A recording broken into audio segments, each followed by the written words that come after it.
ጤና ይስጥልን የአሁን ሚዲያ ተከታታዮች በቻናላችን ላይ የተለያዩ አስተማሪ ሐሳቦችን እናቀርባለን።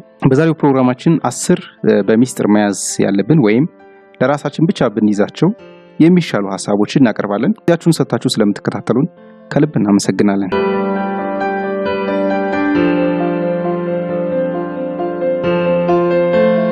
እንግዲህ ከነዚህ በሚስጥር መያዝ ካሉብን 10 ነገሮች ውስጥ የመጀመሪያው ትልቅ እቅድ ወይም ህልም ነው። ትልቅ እቅድ ወይም ህልም ካለ ምናልባት ባትናገረው የተሻለ ነው። ምክንያቱም ለማሳካት በትጋትና በጉጉት ለመስራት ወይም እንድትሰራ ያግዛልና። ነገር ግን ከተናገርከው በትጋት በመትሰራበት ወቅት ቶሎ ስኬት ላይ መጣ ይችላል።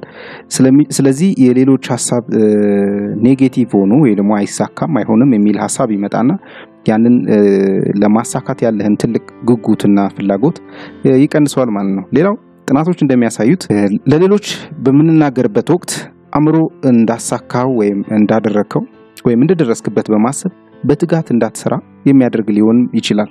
እንግዲህ እቅድን ወይም ህልምህ ላይ ለመድረስ አለንን ወኔ ወይም ፍላጎት እንዲቀንስ ሊያደርግ ይችላል ማለት ነው።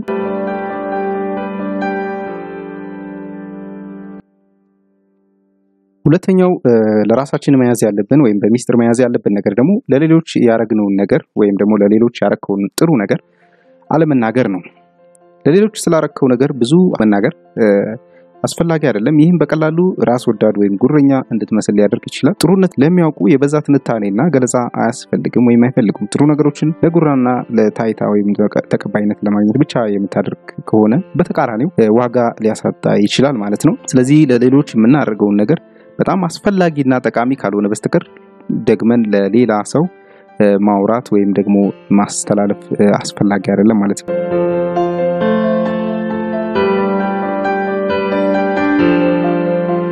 ሌላው ሶስተኛው የግል ህይወት ነው። የግል ህይወት የግል የሆነ ቢዝነስ ነው። ስለዚህ በግል ህይወት ውስጥ የተወሰኑ ነገሮች ለራስ ብቻ ብትይዛቸው የተሻለ ነው ማለት ነው። ሌላው አራተኛው የህይወት ፍልስፍና ነው። ይህ ማለት ሁሉም ሰው የራሱ የሆነ ህይወትን የሚረዳበትና መኖር የሚፈልግበት መንገድ አለው።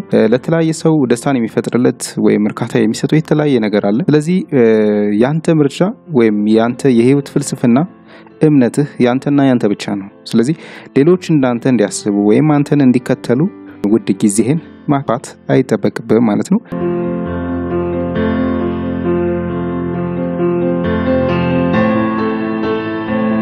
ሌላው አምስተኛው የቤተሰብ ችግር ወይም ደግሞ በቤተሰብ ውስጥ የሚፈጠሩ የተለያዩ ችግሮች ይኖራሉ። ይሄንንም ለሰዎች ባይጋራ ወይም ደግሞ ለየኔ ለምትለው ሰው ካልሆነ በስተቀር ለሁሉም ሰው እነዛን ችግሮች ባታወጣ መልካም ይሆናል ማለት ነው።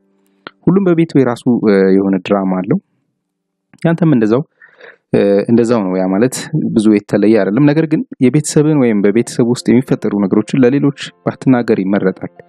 ለብዙ ሰው ብዙ ነገር ስለ ቤተሰብ ችግር ባወራህ ቁጥር ችግሩም እየበዛ ይመጣል። ከዚህም በላይ የቤተሰብን ችግር ለሌሎች ማጋራት የቤተሰብን ብቻ ሳይሆን የራስንም ዋጋ ሊያሳጣ ይችላል ወይ ደግሞ ክብር ያሳጣል። የቤት ውስጥ ችግር በቤት ውስጥ መፍታት የተሻለ ነው። የቤት ችግር ከቤት ከወጣ መፍትሄውም ከቤት ሳይሆን ከውጪ መፈለግን ያመጣል እና ያ ደግሞ ችግሩን የሚያባብስ ሊሆን ይችላል ማለት ነው። ይህ ማለት ግን በቤት ወይም በቤተሰብ ውስጥ ችግር ቢፈጠር ለቅርብ ለምትለው ሰው ልትናገርና እርዳታ ልታገኝ ትችል ይሆናል። ነገር ግን የችግሩን ወይም የቤተሰብ ሁኔታን ወይም ሚስጥርን አሳልፎ ለሰዎች መስጠት የችግሩን ሊያባብስ የሚችል ነው ማለት ነው።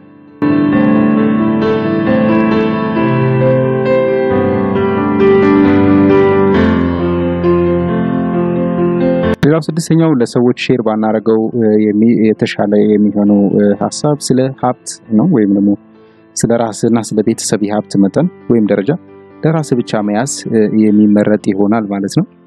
ካለ መልካም ነገሮችን አድርግበት፣ ለራስም ደስተኛ ሁንበት ወይም ደግሞ ተደሰትበት፣ ጥሩ ስሜት ይኑርህ ለዛ ነገር።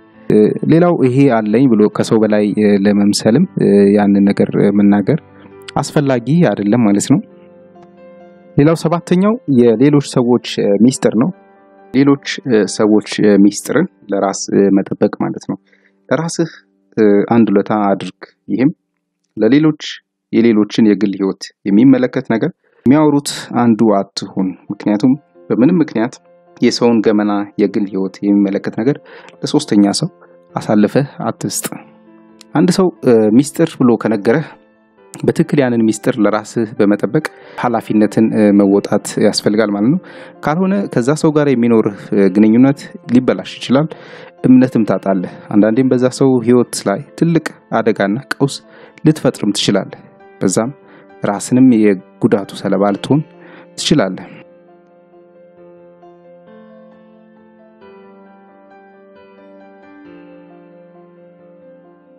ሌላው ስምንተኛው ሐሳብ ፍርሃትና ደካማ ጎንህን ለሌሎች አስተላልፈ አትስጥ ነው የሚለው። ሁሉም ሰው ፍርሃትና ድክመት አለበት። ልክ ጠንካራ ጎን እንዳለው ሁሉም ሰው የራሱ የሆነ ድክመት ወይም ደካማ ጎን አለው። እናም እነዚህ ነገሮች ለሌሎች ሰዎች ማጋራት አስፈላጊ አይደለም ማለት ነው። ማለት የራስን ሊሆን ይችላል፣ የሌሎች ሰዎችን ደካማ ጎን ሊሆን ይችላል። ለሌሎች አሳልፈን ባንሰጥ መልካም ነው። ሰዎች የሌሎችን ደካማ ጎን ማወቅ ወይም ውድቀት ማየት ሊያስደስታቸው ይችላል። ስለዚህ ይህንን በማድረግ ተባባሪ መሆን የለብህም ማለት ነው። ሌላው ዘጠነኛው ሐሳብ ያለፈ ሕይወትን ታሪክ አለመናገር ነው። ሁሉ ጊዜ ስላለፈ ሕይወት ማሰብ ወይም መናገር በዛሬ ጥቅም ላይኖረው ይችላል። ያለፈ ሕይወት በቀላሉ ዛሬ ሊያሰናክል ይችላል። ነገር ግን በዛ ራስክን አትወስን።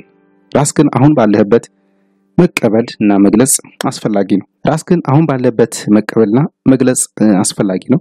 ለምትወደው ሰው ወይም ለፍቅር አጋርህ ስላለፈው ሕይወት ሁሉንም ትንንሽ ዝርዝር ጉዳዮች ሁሉ መናገር አይጠበቅብህም። ለአንድ ሰው ታማኝ መሆን ወይም ሁሉንም የሕይወት ወይም ደግሞ ሁሉንም ያለፈ ሕይወት መናገር የተለያየ ነገር ነው። አሁን ስላለበት አለመታመን ካልሆነ በቀር ላለፉት ግንኙነቶች ታማኝ ያለመሆንክን ለፍቅር ጓደኛ ወይም ለባልደረባህ መናገር ጥሩ ሐሳብ ላይሆን ይችላል። ስላለፈው ሳይሆን ስለዛሬው አንተነት ተጠንቀቅ።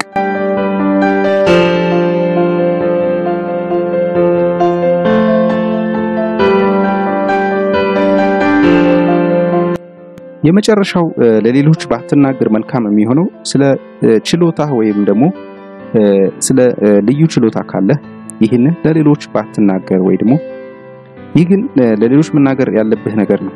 ነገር ግን የተለያየ ችሎታ ካለ ሁሉ ጊዜ ስለዛ አታውራ። ትክክልና አስረኛው ስለ ችሎታ ነው። ይሄን ለሌሎች መናገር ያለብህ ነገር ነው በትክክለኛው። ነገር ግን የተለያየ ችሎታ ካለ ሁሉ ጊዜ ስለዛ አታውራ። ትክክለኛ ጊዜና ሁኔታ ላይ ብቻ ተናገረው። ምክንያቱም ተግባር ወይም ድርጊት ከቃላት በላይ ይናገራል። ይህንን መርህ በቻልከው ቦታ ሁሉ ተጠቀመው። እንዳትሳሳት ራስክን ከዓለም ለይተህ መኖር አለብህ እያልኩ አይደለም። ነገር ግን የተወሰነ የራስን ወይም ደግሞ የራስ የሆነ ወሰን ሊኖር ይገባል። ምክንያቱም ሰዎች ምንም ያህል ጥሩ ቢሆኑ ሰዎች ሙሉ በሙሉ ማወቅና ስለነገ መተንበይ አይቻልም።